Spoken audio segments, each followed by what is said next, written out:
Assalamualaikum warahmatullahi wabarakatuh. Perkenalkan, saya Krisdayanti Abdurrahman. Saya mahasiswa Universitas Teknologi Sumbawa, Prodi Akuntansi, Fakultas Ekonomi dan Bisnis.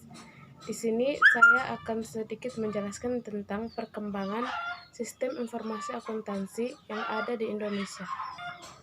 Sistem informasi akuntansi adalah kumpulan sumber daya yang dirancang untuk mentransformasikan data menjadi informasi. Informasi ini dikomunikasikan ke berbagai pengambilan keputusan. Istilah sistem informasi akuntansi digunakan secara luas karena mencakup siklus-siklus pemrosesan transaksi, penggunaan teknologi informasi, dan pengembangan sistem informasi. Sebagian besar organisasi mengalami kejadian-kejadian ekonomi yang hampir sama. Kejadian-kejadian ini menimbulkan aktivitas-aktivitas yang dapat dikelompokkan menjadi lima proses. Bisnis utama, logistik penjualan lingkar dalam, logistik penjualan lingkar luar, operasi, pemasaran, dan jasa. Dan ke dalam 4 proses bisnis pendukung, pengadaan, pengembangan teknologi, sumber daya manusia, dan infrastruktur perusahaan. Struktur pengendalian intern mencakup kebijakan dan prosedur yang dibuat untuk menjamin bahwa tujuan-tujuan tertentu organisasi akan dapat tercapai. Proses-proses bisnis transaksi kerangka sistematik untuk menganalisis dan merancang sistem informasi di mana di dalam terdapat tujuan yang serupa untuk masing-masing proses bisnis yang berbeda. Tujuan ini merupakan bagian integral dari struktur pengendalian sistem informasi.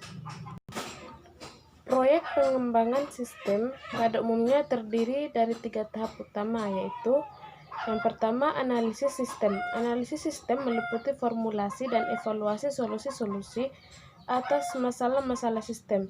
Hal utama dalam analisis sistem adalah tujuan keseluruhan sistem. Hal yang mendasar dalam hal ini adalah imbal balik, untung rugi, dan pencapaian tujuan sistem. Tujuan umum analisis sistem dapat diikhtisarkan sebagai berikut.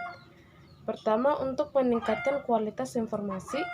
Yang kedua, untuk meningkatkan pengendalian intern. Yang ketiga, untuk meminimalkan biaya. Tujuan-tujuan ini saling berhubungan dan kadang-kadang bertentangan satu sama lain.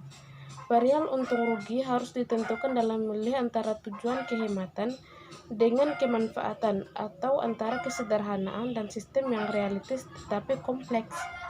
Kadang-kadang metode evaluasi untung rugi bersifat subjektif karena faktor-faktor yang terlihat sulit untuk dikuantifikasi. Yang kedua, perancangan sistem. Perancangan sistem mencakup evaluasi efektivitas dan efisiensi realitas atas pilihan-pilihan rancangan bangunan sistem dipandang dari kebutuhan keseluruhannya. Perancangan sistem adalah proses menspesifikasikan rincian solusi yang dipilih oleh proses analisis sistem. Yang ketiga, implementasi sistem.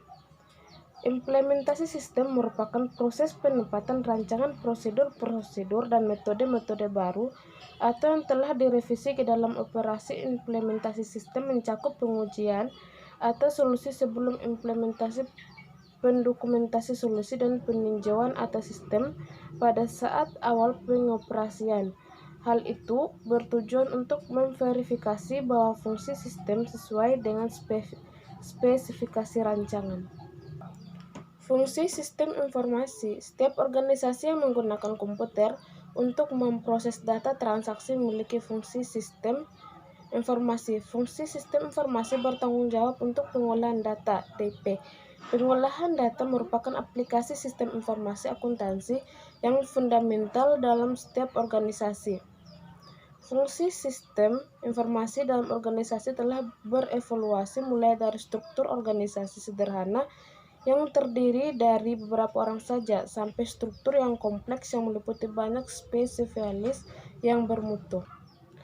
Setiap sistem informasi akuntansi akan melaksanakan 5 fungsi utamanya, yaitu 1. Mengumpulkan dan menyimpan data dari semua aktivitas dan transaksi perusahaan. 2. Memproses dan menjadi informasi yang berguna pihak manajemen.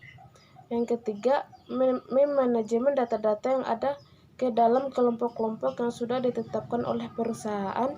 Keempat, mengendalikan kontrol data yang cukup sehingga aset dari suatu organisasi atau perusahaan terjaga. Penghasilan informasi yang menyediakan informasi yang cukup bagi pihak manajemen untuk melakukan perencanaan, mengeksekusi perencanaan, dan mengontrol aktivitas. Contoh tentang teknologi tanggap cepat.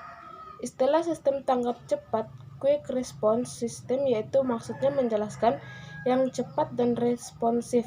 Tetapi arti dari konsep tanggap cepat jauh lebih mendalam.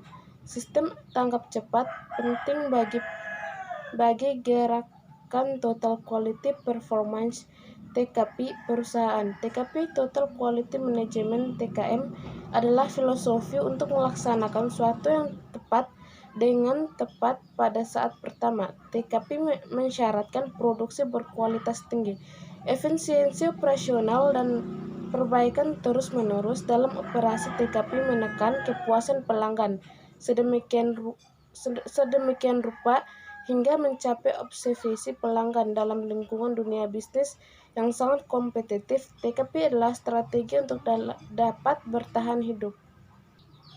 Teknologi sistem informasi akuntansi. Input perangkat input yang umumnya terkait dengan SIA meliputi standar komputer pribadi atau workstation, menjalankan aplikasi, memindai perangkat for standardized data entry, perangkat komunikasi elektronik untuk pertukaran data elektronik (EDI) dan e-commerce. Dasar proses pengolahan dicapai melalui sistem komputer mulai dari komputer pribadi masing-masing untuk perusahaan berskala besar survei. Namun secara konseptual, model pengelolaan yang mendasarinya masih merupakan double entry. Sistem akuntansi awalnya diperkenalkan pada abad ke-15. Output komputer perangkat yang digunakan termasuk menampilkan dampak dan nomenklatur printer dan perangkat komunikasi elektronik untuk EDI dan e-commerce. Konten output mungkin meliputi hampir setiap jenis laporan keuangan, dari anggaran dan laporan pajak untuk laporan keuangan multinasional.